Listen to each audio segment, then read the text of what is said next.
bahagia banget sebenarnya kayak ini beneran keterima gitu. Berangkat nih gitu kan. Berangkat nih ke Turki. Ya Allah, seneng banget.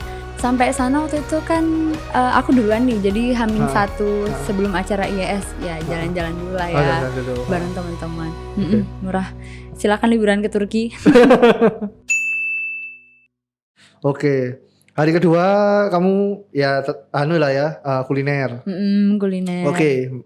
Masuk activity hari ke? Itu sorenya. Oke, sorenya ngapain di sana? Sorenya itu kan daftar IES, maksudnya masuk hotelnya IES, pendataan, terus malamnya kita opening ceremony di hotelnya IES itu. Oke. Aku nggak expect ya jurinya ternyata semenarik itu. Jadi dari dulu aku udah ngikutin scholarship corner, itu kayak tentang beasiswa, magang, pokoknya di luar negeri gitu. Ternyata IES ngehadirin jurinya itu foundernya scholarship corner itu. Bukan main guys. Iya, kayak ya Allah ini beneran orang ini yang aku selama ini pengen ketemu gitu. Itu yang pertama. Terus yang kedua, aku juga ada sering nonton vlognya Mbak Zafira kuliah di Jepang. Dan ternyata beliau ada jurinya di situ. Jadi kemarin yang tahun 2022 itu juri-jurinya bener-bener ini banget, bagus banget dan keren-keren. Oke, dan itu kan kamu akhirnya ketemu dengan yang lain kan? Enggak satu grup yang itu tadi kan? Iya, enggak. Oke. Jadi kenalan dengan teman-teman di berbagai negara ya? Iya, benar. Oke, gimana kenalan dengan berbagai negara? Seru lah rasanya. Iya, seru sih. Kenalannya sama orang Palestina waktu itu dan mereka benar-benar sampai bawa bendera Palestina gitu.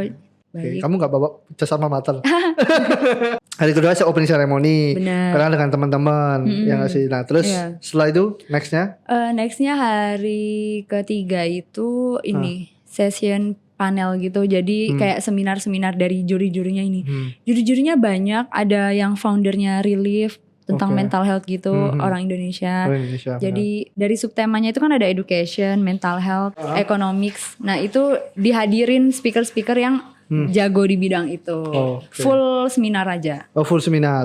Oke, tadi full seminar. Apa yang kamu dapat yang menarik waktu itu? Kamu catat lah, kamu notes. Waktu itu yang menarik sih dari Mbak Zafira. Soalnya dia ini ternyata foundernya taulebih.id.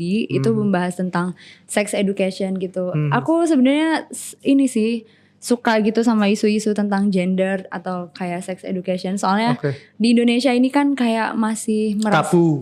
Iya benar, kayak tabu banget ngomongin kayak gitu. Padahal sebenarnya dari kecil itu sex education harusnya penting banget sih diajarin gitu. Itu ya tadi yang dipetik oleh Anissa ya, yang paling menarik. Ini ya, nah mungkin semua menarik ya, cuman itu yang paling menarik gitu ya. Nah next setelah dapat materi kan dari speaker-speaker udah ngasih dapat insight segala macam. Terus ngapain Anissa? Ya itu waktu itu seminarnya ternyata lama banget. Jadi malamnya itu pulang. Nah terus besoknya ini hari selanjutnya baru yang final acaranya yaitu kita ngepresentasiin projectnya kita. Final projectnya dipresentasiin ya. Nah itu udah di-prepare dari berapa lama untuk final sih? Udah di-prepare dari 2 bulan yang lalu pokoknya. Pokoknya habis pengumuman kalau grupnya, grupnya siapa aja gitu, itu udah langsung di-prepare. Harus di-prepare, udah di-research segala macam apa yang mau kamu present kan? Itu ya guys ya. Jadi nanti udah keterima, siap-siap aja satu grup, udah mulai riset kan. Tapi setelah riset kan online semua kan? Ya gak sih? Ada tips dan trik gak? Atau ini nih guys harusnya kayak gini nih. Nah kebetulan waktu itu grupnya saya ini dia ada orang Malaysianya. Jadi kita sempat kayak miskom gitu. Budayanya Malaysia kan gini, budayanya Indonesia bahasanya gitu. Kayak ini walaupun sama bahasa ya. Cuman kan kadang ada ini gak connect tuh ya. Bener. Jadi waktu itu emang agak susah sih. Waktu itu kita ngadain program webinar gitu dari Malaysia sama Indonesia. Ternyata kalau di Malaysia kalau presentasi ya udah presentasi aja. Bahkan dia nggak ngasih tampilan PowerPoint gitu. Jadi waktu itu kita sempat bingung. Iya, loh ini nggak pakai PPT. Storytelling mulai ya kan. Zaman dahulu kala gitu kan. Yang kan nggak ada ininya, nggak ada visualnya kan. Benar. Ya ternyata emang dari sananya udah kayak gitu. Oke, jadi itu bisa macam-macam ya. Kamu berarti satu grup berapa orang? Satu grup 10 tapi yang jadi berangkat cuma 7. Oke. Dan yang tadi satu dari Malaysia, 6-nya dari Indonesia. Iya benar. Oke, tadi itu diskusinya tadi sampai ketemulah tema tadi ya. Iya betul. Nah itu apa yang kamu angkat waktu itu? Waktu itu kita bikin program untuk anak SMA yang mau kuliah. Jadi kayak sesi konsul gitu biar nggak salah jurusan. Terus apa aja nih yang perlu disiapin untuk anak SMA kalau mau kuliah. Nah dari situ kan kita udah beda background nih. Kalau di Malaysia gimana, kalau di Indonesia gimana. Nah Indonesia mana aja bagiannya kamu? Iya. Kamu di Malang, teman-temannya di mana? Ada yang di Bandung, ada yang di Kalimantan, ada juga yang di Malang di sini ada. Oke. Dan itu beda-beda kan mesti kan. Oke, terus kalian satukan lah. Benar. Ada garis merahnya kan yang mau kalian ini. Iya. Oke, nah langsung forward ke yang tadi waktu present gimana?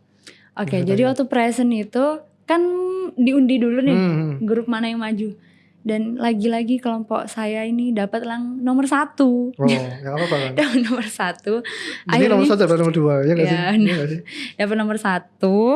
Terus kita kan waktu itu awalnya kita pengennya yang presentasi cuma 2. Karena kayak kok kebanyakan banget kalau misalnya 7 orang presentasi. Tapi ternyata dari teman-teman tim juga pada banyak yang pengen presentasi gitu loh. Karena kan mumpung di Turki nih kapan lagi sewing gitu. nih gue ini ya gak sih? Udah gue kerahin aja semuanya. Yang penting kontennya guys. Iya benar-benar. Oke. Terus akhirnya ya udah kita kesepakatan semuanya maju waktu itu. Oke. Kalau aku waktu itu majunya bagian ini aja sih tanya jawab. Tanya jawab. Oke, ini kan tadi yang sewing 7 orang ya. Ya itu gimana sih baginya yang presentasi 1 poin yang dipresentasi tapi yang ngomong 7. Oke, jadi itu dari kayak misalnya pendahuluan. Nah, pendahuluan terus si ini. Pendahuluannya si ini, terus latar belakangnya ini, terus main pointnya gini, terus program apa nih? Apa yang ngebedain program kita sama program yang lainnya sama kelompok lain kayak gitu. Terus habis itu karena kita ya itu tadi yang punya 2 negara, ada Malaysia sama Indonesia. Jadi temenku yang Malaysia ini dia bener-bener ngepresentasiin semua dari Malaysia, terus kita yang bagian Indonesianya. Gitu. Oh, oke. Berarti gitu cara baginya ya guys. Yeah. Jadi kalau teman-teman nanti next satu grup pin presentasi semua dibagi. Ya benar. Kalau ya nggak mau cuma 2 aja ya nggak apa-apa ya. Oke. Yeah. Oke, gitu. Jadi udah presentasi. Rasanya gimana presentasi di depan judges yang katanya ada yang ngefans juga kan? Iya. Mana? Kebetulan yang saya fansin juga ternyata mereka jurinya dari kelompok education. Itu kayaknya waktu itu suara saya grogi banget sih. Oh, kayak, gitu. Aduh ya Allah ini bener gak ya? Yang dijawab udahlah jadi kayak jos aja maju aja. Gitu. Kalau mengulang lagi kamu udah maju kan? Kalau flashback lagi harusnya ini nih yang aku siapin apa? Iya benar itu harusnya dari awal tuh aku udah banyak latihan gitu loh. Jadi kayak kalau misalnya mereka tanya, aku udah bisa jawab ini gini. Cuma kan waktu itu mungkin ke distract sama karena udah jalan-jalan duluan kali ya. Main dulu kamu ya. Iya jadi. Itu guys jadi belajar dulu baru main. Bener harusnya ntar aja habis selesai IES. Ya udah jadi pengennya pas dijawab tuh langsung ngejawab. Pas ditanya langsung ngejawab. Gitu. Oke, berarti itu tadi ya. Kalau tips dari Nisa udah melakukan kan, udah kesana dan nyoba dan akhirnya dapat insight kan. Yeah. Ini bisa buat teman-teman nanti kalau yang keterima ya nggak sih. Buat itu tadi ya hari pertama jangan main guys. Benar. Belajar presentasi kalian guys gitu kan. Iyalah ya kan. Oke, habis maju tadi di juri kalian dinilai responnya juri gimana tentang masalah yang kamu hadapi? Responnya juri waktu itu mereka cuma nanya kalau misalnya programnya kita itu kurang ada inovasi gitu. Kan udah banyak ya emang kalau program-program kayak sesi konseling terus ngajak anak SMA buat masuk univ kayak gitu kan udah banyak. Cuma mereka nanya inovasinya kalian itu di mana. Nah, itu sih yang jadi kurangnya dari program kita. Jadi itu tadi ya kalau dari masukannya juri tentang programnya ya yang harusnya berinovatif. Soalnya juga waktu itu kita bingung kan kita nih jauh-jauh nih daerahnya jadi semuanya cuma bisa online apalagi ada yang di Malaysia ini gimana ini ketemunya. Gitu. Ya itu tadi ya salah satu experience yang Anissa kasih dan itu juga bisa jadi pelajaran buat teman-teman kan ya untuk next prepare-nya how to-nya gimana. Nah setelah tadi judges segala macam di final day presentasi kelar kan acaranya seremoni experience apa yang dapat? Maksudnya ini loh yang paling dari seluruh acara. Yang paling berkesan tuh ya waktu presentasi sih. Soalnya gimana ya, ini juga kan aku sama teman-teman grupku kita baru kenal, kita juga baru tahu satu sama lain dan ketemu satu sama lain tuh pas di Turki. Jadi harus bener-bener bisa beradaptasi sih, karena teman baru tiba-tiba presentasi bareng, apalagi di negara orang. Jadi kayak satu sama lain tuh kayak intinya kita megang bareng lah gitu, beban-bebannya kita tanggung bareng. Oke, itu tadi ya. Harus adaptasi. Harus adaptasi ya, harus cepat adaptasi ya, skillnya ya, itu yang harus dipelajari itu, cepat adaptasi. Nah setelah acara, terus kegiatannya apa lagi ya yang Anissa kerjain? Setelah acaranya. Jadi waktu itu kan presentasi, itu kan banyak banget ya grupnya. Jadi seharian itu cuma buat presentasi, kemudian besoknya udah closingnya itu pas closingnya itu bareng sama ada penampilan juga. Nah penampilannya siapa aja?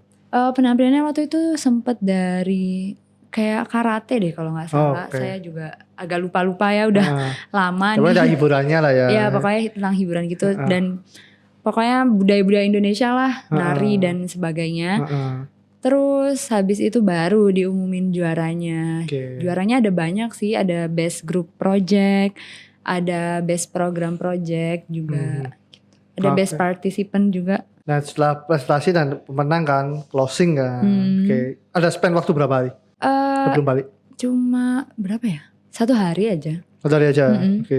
Itu apa yang kamu lakukan dengan teman-teman? Kita tetap jalan-jalan aja. Karena kan di sana kita ngambil waktu cuma seminggu. Soalnya teman-temanku ini banyak yang seumuran sama aku. Jadi kita tetap masih kuliah. Jadi kita nggak lama-lama di Turki, pokoknya udahlah. Yang penting udah ngirup udara di Turki aja udah seneng gitu. Oke, itu tadi ya. Terakhir sih, jadi apa yang experience yang ingin kamu ceritakan setelah ikutin programnya tadi IES kan, Istanbul Geo Summit? Apa yang mau ini nih yang aku rasa teman-teman ini harus emang ikut dan pengalaman yang paling astonishing lah gitu. Yang teman-teman harus ikutin kalau misalnya ada summit kayak gini, kayak lomba ke luar negeri, itu menurutku ikutin aja. Soalnya apa ya, pengalaman itu nggak bisa dibeli gitu. Bener. Jadi dengan kamu tampil di negara orang, terus kamu harus survive sama orang-orang baru di negara orang, itu semuanya pengalamannya nggak bisa dibeli lah sama uang gitu. Terus kalau misalnya bingung mau maju atau enggak, terus dananya dari mana, itu bisa banget untuk cari sponsor. Soalnya aku kemarin juga dapat sponsor. Ini jadi Anissa ini full atau yang programnya dapatnya? Aku dapat partial, alhamdulillah. Terus kemudian aku juga ngajuin proposal untuk IAS ini ke perusahaan yang ada di Papua gitu. Soalnya aku tahu kalau ngajuin ke perusahaan yang di Jawa atau gimana itu nggak akan dijawab. Jadi cari privilege lah. Gitu. Pinter-pinteran ya. Gitu. Itu tadi teman-teman ceritanya Anissa ya. Tadi dari awal kenal Anissa kan, dari mana backgroundnya, terus akhirnya ikut YBB, scrolling tadi nemu dan akhirnya apply. Dan akhirnya bisa berangkat tulis esai gitu ya. Terus akhirnya tadi juga cerita pengalaman dan tipsnya di sana itu ngapain, apa sih yang didapat gitu ya. Dan juga jalan-jalan gitu ya. Itu ya teman-teman ya, cerita dari Anissa selaku peserta ya di tahun 2022 di IES sampai 2022. Mungkin itu dulu untuk episode kali ini. Ini dari sudut pandang peserta gitu ya, kita ngobrol-ngobrol experience apa aja. Mungkin teman-teman nanti bisa mendapatkan inspirasi ya, atau mendapatkan tips dan trik ketika teman-teman mau sekarang join atau nanti next berangkat gitu kan. Udah dijelasin oleh Anissa gimana gambarannya, dan itu bisa jadi bekal kalian nanti ke sana. Sampai sekian dulu episode kali ini. Nanti kita ketemu di episode berikutnya sama ya narasumber-narasumber yang tentunya juga bisa menginspirasi teman-teman lah untuk kedepannya. Terima kasih, sampai jumpa di next episode.